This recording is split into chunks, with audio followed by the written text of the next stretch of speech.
Huwag kang maliligo! Pagod ka pa! Ilang beses mo na bang narinig ang babalang ito mula sa mga magulang o nakatatanda? Pero totoo nga bang masama sa katawan ang maligo kapag pagod o pawis na pawis? Alamin natin. Kapag tayo ay nagtrabaho ng mabigat, nag-ehersisyo, o matagal na nasa ilalim ng init ng araw, tumataas ang temperatura ng ating katawan. Mas mabilis din ang tibok ng puso at mas aktibo ang daloy ng dugo. Dahil dito, maraming tao ang naniniwalang maaaring ma-shock ang katawan kapag agad naligo, lalo na kung malamig ang tubig. Sa katotohanan, ang pagligo habang pagod ay karaniwang ligtas para sa karamihan ng tao. Ngunit may isang mahalagang bagay na dapat tandaan. Kung kagagaling mo lang sa matinding aktibidad at hingal na hingal ka pa, mas mabuting magpahinga muna ng mga 10 hanggang 20 minuto bago maligo.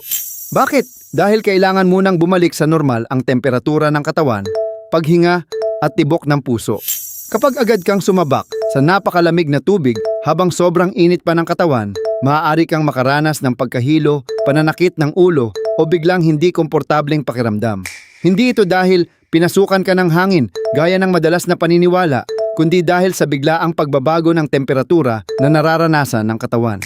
Sa kabilang banda, ang pagligo pagkatapos magpahinga ng kaunti ay may maraming benepisyo. Nakakatulong itong alisin ang pawis, dumi at bakterya sa balat. Nakakapresko rin ito ng pakiramdam at nakakatulong sa pagre-relax ng mga kalamnan matapos ang maghapong pagod.